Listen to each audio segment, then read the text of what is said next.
7 जुलाई 2025 की देर रात एक व्यक्ति जब अपने गांव की तरफ जा रहा था तो लोगों ने उसे रोक लिया और बदमाश थे और बदमाशों ने पहले उसका बहुत पीटा और पीटने के बाद उसको गोली मारते हैं और गोली मारने के बाद उसको ईख के खेत में डाल देते हैं। अगले ही दिन यानी कि 8 जुलाई 2025 को जब एक किसान अपने खेत पर जाता है और जाने के बाद क्या है कि उसकी ईख को जो ईख के खेत में एक लाश पड़ी हुई है, उन्हें पुलिस को सूचना दी। पुलिस मौके पर पहुंचती है, लाश को कब्जे में लेती है और पोस्टमार्टम के लिए भेज देती है। यह बात जब उस लाश के परिवार वालों को पता चल जाती है तो उन्हें इतना गुस्सा आता है कि उस लाश को कब्जे में लेते हैं और बागपत में एक राष्ट्र वंदना चौक होता है, वहां पर जाकर लाश को रख देते हैं। जब सैकड़ों ग्रामीण मौके पर मौजूद होते हैं तो जितने भी रास्ते थे रास्ते जाम हो जाते हैं, कोई ना आ सकता था ना कोई जा सकता था। इसी बीच में कोई एक एम्बुलेंस थी वो फंस जाती है। जाम लगभग लगभग 2.5 से 3 घंटे हो जाते हैं और लोगों को भारी परेशानी हो रही थी। इसी बीच में भीड़ से एक लड़का खड़ा होता है और उसके हाथ में चाकू था। उसने डीएसपी की तरफ इशारा करते हुए कहता है कि मैडम, जितनी जल्दी हो सके इस घटना का जो खुलासा है कर देना, नहीं तो खून का बदला खून से लिया जाएगा। जब यह बात कही जाती है तो मीडिया कर्मी भी सुन रहे थे और मीडिया ने इस मामले को बड़ी प्रमुखता से लिया, बताया उठाया कि यह खून का बदला खून से लिया जाएगा। पुलिस वाले भी कहीं ना कहीं इस बात को लिखकर सुनकर भूल भूल चुके थे, मीडिया वाले भी इस बात को लेकर भूल चुके थे, लेकिन मन में गुस्सा था, पनप रहा था। और जैसे ही 60 दिन होते हैं वह खून का बदला खून से लिया जाता है। ऐसा बताया जा रहा, ऐसा कहा जा रहा है कि दरअसल आज की इस कहानी के माध्यम से जानने की समझने की कोशिश करते हैं कि आखिरकार हुआ क्या था। कहानी जो शुरू होती है वो इशक से शुरू होती है और उसके बाद फिर एक नेचुरल डेथ हो जाती है, उसके बाद फिर एक कत्ल होता है, फिर दूसरा कत्ल होता है, फिर तीसरा कत्ल होता है। अगर ऐसा ही यानी चलता रहा तो इसमें और भी कत्ल हो सकते हैं, लेकिन सीधे सीधे 10 लोग ऐसे हैं जो प्रत्यक्ष रूप से बिल्कुल प्रभावित हो चुके थे और उन 10 से जो जुड़े हुए कम से कम 50 से 60 लोग ऐसे हैं जो अप्रत्यक्ष रूप से प्रभावित हो रहे हैं। कई जिंदगियां बर्बाद की कंगार पर पहुंच चुकी है और आगे भविष्य में भी जाएगी। इसकी कहानी के सुनने के बाद आप लोग भी सोचने पर मजबूर हो जाएंगे। छोटी सी बात से शुरू होती है और यहाँ पर कत्ल तक बात यूं ही पहुंच जाती है। आदान अनुसार सत श्री अकाल, मैं आपका भाई कैलाश कुमार। आज की जो सच्ची घटना है मैं आपको सुनाने जा रहा हूँ। ये सच्ची घटना शुरू होती है उत्तर प्रदेश के जिला बागपत से। हालांकि इसका जो इतिहास है वो जुड़ा हुआ है गाजियाबाद से, साथ ही नोएडा से भी जुड़ा हुआ है, लेकिन हम शुरुआत करेंगे बागपत से। बात कर रहा हूँ 4 सितंबर 2025 की दोपहर लगभग 2 बजे के आसपास का वक्त हो रहा था। दिल्ली सहारनपुर हाईवे पर एक गांव लगता है सिसाना। इसी बीच में एक राहगीर होता है जो रास्ते से जा रहा था, अचानक से रुक जाता है और वह देख रहा था कि बहुत सारे लोग हैं जो हाईवे के इर्द गिर्द खड़े हुए हैं। भगदड़ मची हुई है। भगदड़ के पीछे की कहानी जब उसने 112 नंबर पुलिस को सुनाई तो पुलिस भी दौड़ते हुए चली आती है। यह वह बताता है कि साहब यहाँ पर दिल्ली सहारनपुर हाईवे जो सिसाना गांव के पास में देख रहा है कि एक बाइक है जो बागपत से आगे की तरफ चली जा रही है सिसाना की तरफ। इसी बीच में उसको जो रफ्तार है वो 50 या 60 के आसपास की रही होगी और उसके पीछे जो एक सेंट्रो कार आ रही है उसकी रफ्तार लगभग 90 या 100 के आसपास की स्पीड हो रही होगी। पुलिस जो टक्कर लगाती है तो शुरुआत में ऐसा लग रहा है कि जैसे यह एक हादसा है, एक एक्सीडेंट है जो कि अचानक से हुआ है, लेकिन जैसे ही कार रुकती है, कार रुकने के बाद उस बाइक सवार के पास जाते हैं और वो गंभीर रूप से घायल हो चुका था। यानी 3 बाइक कार पर थे और कार में से निकल के जो शूटर जो होते हैं उसको बिल्कुल करीब पहुंच जाते हैं। उस बाइक यानी बाइक सवार के जो घायल अवस्था में था, पहली गोली उसके गर्दन में मारी जाती है और 3 और गोलियां उसके सर में मारी जाती है। कुल मिला के 4 लोगों गोली जब चलती है तो आसपास के लोग भी भगदड़ में मर जाते हैं। लोग सोचने पर मजबूर हो जाता है कि आखिरकार इस बाइक वाले से इतनी बड़ी गलती क्या हुई कि आते ही उसको एक के बाद एक 4 गोलियां मारी, वो भी गर्दन और सर में। यानी कि यह तो किसी बड़ी साजिश का मामला लगता है। और जैसे ही उन्हें राहगीर ने 112 नंबर पुलिस की सूचना दी, पुलिस एकदम मौके पर पहुंच जाती है। 15 मिनट का समय लगा होगा जब पुलिस यहाँ पर आती है। आने के बाद फिर लोगों को चलता करती है, रास्ता कराया जाता है, रास्ता शुरू करवाया जाता है। पुलिस ने उस लड़के को देखना शुरू किया कि आखिरकार कौन है, कहाँ से है, क्या है। तो उसे देखकर ऐसा लग रहा था जैसे क्या वो वकील हो, क्योंकि उसके जो वेशभूषा बताई जाती है जो वकील जैसी थी। व्हाइट रंग की शर्ट पहनी हुई थी, ब्लैक रंग की उसने पैंट पहनी हुई थी। अब उसकी जो बाइक है पूरी तरह से क्षतिग्रस्त हो चुकी थी और उसके बाद फिर पुलिस ने जो है वायरलेस करना शुरू कर दिया। कहा कि सेंट्रो कार में सवार 3 बदमाश है, शूटर है, उनके पास हथियार है, जहां भी कहीं दिखाई दे उनको रोक लिया जाए। पुलिस ने एक ऐसा ऐलान तो कर दिया ऐलान, लेकिन व्यक्ति जो वहां पर पड़ा हुआ था उसको उठाकर सीधा जिला अस्पताल में जब पहुंचाते हैं तो डॉक्टर उसकी 2 नवस टोलने की कोशिश कर रहे थे, वह मर चुका था। यानी कि गोली जो मारी गई थी उसको मारने के लिए ही मारी गई थी, वो मर चुका था। अब उसकी जेबों की जो तलाश लेनी शुरू की, तलाश जब ली जाती है तो पता चलता है कि शहर की कोतवाली का गांव लगता है बागू, वहां का रहने वाला, नाम उसका अंकुर है, जो कि 3rd ईयर का स्टूडेंट है, लो कर रहा है। अब यह इसको क्यों मारा क्यों नहीं मारा, बहुत सारे सवाल थे। इन सवालों को पुलिस जवाब तलाशना चाह रही थी। घर वालों से संपर्क किया जाता है। जैसे घर वालों को पता चलता है कि सैकड़ों की संख्या में घर वाले जिला अस्पताल पहुंच जाते हैं। पुलिस ने चारों तरफ नाकाबंदी करना शुरू कर दिया। वो सेंट्रो कार जो थी आखिरकार वो अमेड़ा यानी अहेड़ा एक गांव लगता है, उसके जंगल में वो जो कार है खड़ी हुई लावारिस स्थिति में मिल जाती है। लेकिन उसके अंदर कौन था, उनकी तलाश थी। पुलिस ने ये देखने की कोशिश कहाँ से और क्यों आई है, क्या बात है, तो साथ ही मीडिया ने खंगालना शुरू कर दिया कि हत्या क्यों हुई, इसके पीछे की क्या वजह है। तो ये जो कहानी दरअसल हमने भी इसे ढूंढने की कोशिश की, तो हमने जिसमें तलाश किया तो उत्तर प्रदेश के गाजियाबाद में एक जगह लगती है साहिबाबाद, और साहिबाबाद में एक स्कूल है, कॉलेज है, जिसका नाम है इंद्रप्रस्थ कॉलेज। और इंद्रप्रस्थ कॉलेज में जब का साल 2017 की है बात है, एक लड़का जो कि बिहार के दरभंगा में रहने वाला होता है, नाम उसका मंजीत मिश्रा होता है। मंजीत मिश्रा की जो दोस्ती है वो हो जाती है नोएडा की रहने वाली मेघा राठौर से। दोस्ती कुछ गहरी हो जाती है, दोनों साथ साथ पढ़ते हैं, एक दूसरे के सुख दुख का हिस्सा बन रहे थे, एक दूसरे की पढ़ाई में मदद कर रहे थे, एक दूसरे के नोट्स में शेयर कर रहे थे। और ये दोस्ती कब प्यार में बदल जाती है पता ही नहीं चलता। इसके बाद फिर दोनों फैसला लेते हैं, शादी कर लेते हैं, जिंदगी साथ जिएंगे, साथ मरेंगे, इस तरह की बात थी। लेकिन दोनों की जातियां अलग थी, एक पंडित था, दूसरा ठाकुर होता है। अब घर वाले कहीं ऐसा ना हो इस रिश्ते को लेकर नामंजूर कर दे, तो लड़की अपने परिवार के पास जाती है और जाकर कहती है कि बिहार के दरभंगा का रहने वाला एक लड़का है, नाम उसका मंजीत मिश्रा है, मुझे उससे प्यार हो गया, मैं उससे शादी करना चाहती हूँ। मंजीत मिश्रा ने अपने परिवार वालों से कहा कि एक लड़की ठाकुर है, मुझे उससे मोहब्बत हो गई है, इशक हो गया, मैं उससे शादी करना चाहता हूँ। परिवार को हाँ करने में 7 साल का समय लग जाता है। यानी कि साल 2017 में इनकी दोस्ती प्यार शुरू होता है। 18, 19, 20, 21, 22, 23, 24 यानी 25 इस तरह लगातार साल बीत रहे थे। आखिरकार जब 2024 आता है तो घर वाले हरी झंडी दे देते हैं कि ठीक है, तुम लोग शादी कर यानी कर सकते हो। घर वाले शादी की मंजूरी दे देते हैं। 7 साल बाद 28 जनवरी 2024 को इन दोनों की धूमधाम से यानी साथ में शादी हो जाती है। परिवार के लोग शामिल होते हैं, रिश्तेदार शामिल होते हैं, और जब शादी हो जाती है सब कुछ ठीक ठाक चल रहा था। अभी शादी का सिर्फ 15 दिन हुए थे कि 15 दिन के बाद यह पता चलता है कि जो मंजीत मिश्रा है उसके पिता का रोड पर एक्सीडेंट हो जाता है, और तो वो मर भी जाते हैं। बस उनके पिता का मरना मंजीत मिश्रा को यह एक घर में एक ऐसा क्लेश हो जाता है कि मंजीत के घर वाले परिवार वाले अब इस लड़की को दोषी मानने लगते हैं। जब इससे लड़की के कदम हमारे घर में पड़े हैं तब से हमारे घर की जिंदगी बिल्कुल पूरी तरह से बर्बाद हो चुकी है।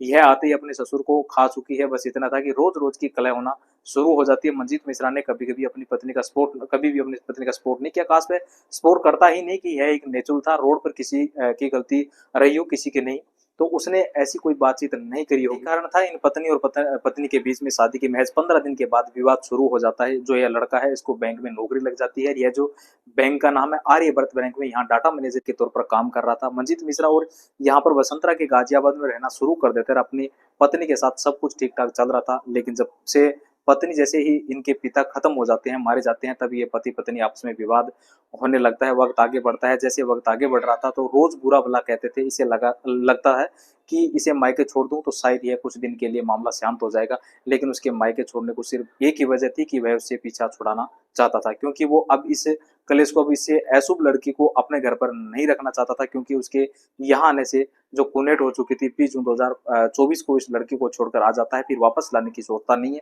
लड़की जब अपने मायके आती है तो मायके आने के बाद कारोबारी भाई होता है, नाम उसका सचिन होता है। सचिन को बड़ी तकलीफ होती है अपनी उस बहन को देखकर, क्योंकि वो उस दुख इस तकलीफ से गुजर रहा था। सचिन की पहली शादी होती है, पत्नी से तलाक हो जाता है, दूसरी शादी होती है, सचिन की दूसरी पत्नी से भी तलाक हो जाता है। इसलिए वह हाथ पैर जोड़ता है अपने जीजा और मंजीत मिश्रा से कहता है कि जीजा जी, बहन को माफ कर दो, अगर कोई गलती भी हो गई है इसको स्वीकार कर लो, एक्सेप्ट कर लो, क्योंकि इसकी जिंदगी पूरी तरह से बर्बाद हो जाएगी।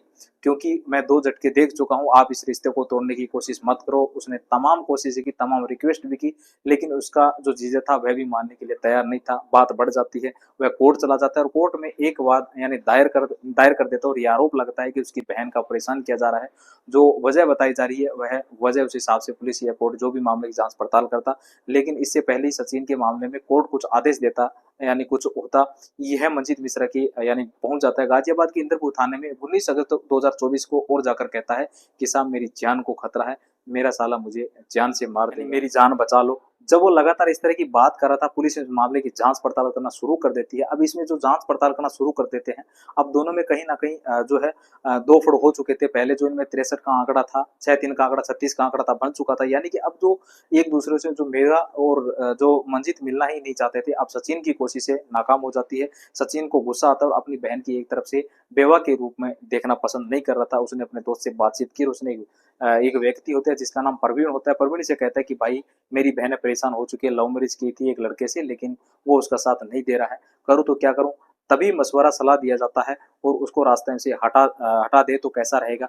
जो पैडमैन जब यह सलाह मशवरा देता है तो सचिन के दिमाग में आ जाता है कि यह तो बढ़िया रहेगी, रास्ते से हट जाएगा, क्लेश खत्म हो जाएगा, तो उसके बाद फिर बहन की कहीं दूसरी जगह शादी वगैरह कर देंगे।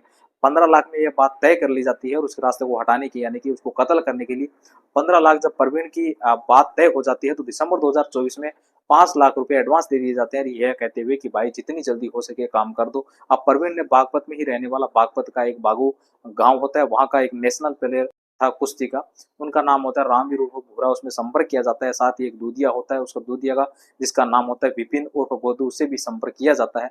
अब प्रवीण बताया जाता है कि 5 लाख में विपिन के हाथ में दे देता है कि भाई एक मर्डर करना है, और यह व्यक्ति जो है वसुंधरा में रहता है और यहाँ पे आर्यवर्त एक बैंक है, वहां पर आता है, डाटा मैनेजर है, नाम उसका मंजित है, उसका फोटो, ये पूरी जानकारी दी जाती है। लेकिन यह वक्त पर अपना काम नहीं कर पाते, ना तो विपिन अपने काम पर कर पाता और ना ही उनका जो विपिन है का दोस्त कुश्ती खिलाड़ी था वो भी काम कर पाता।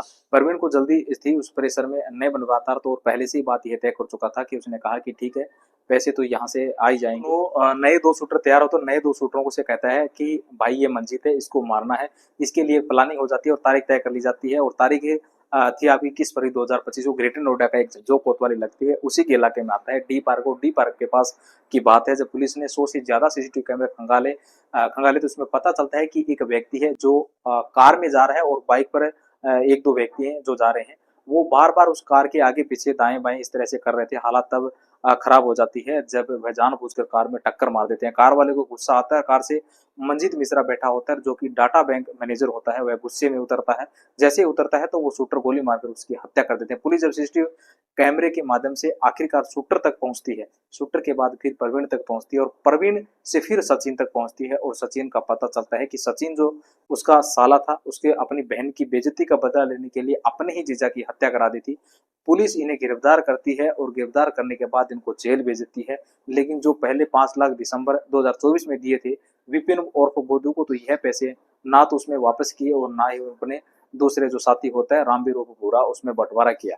अब रामवीर उर्फ भूरा बार बार कहता था कि यार जब तुमने काम भी नहीं किया, पैसे जो तुम्हारे पास रखे हुए हैं जो पैसे वो क्यों नहीं दे रहे, क्यों नहीं करते, या तो पैसे वापस करो या फिर आपस में बंटवारा करो।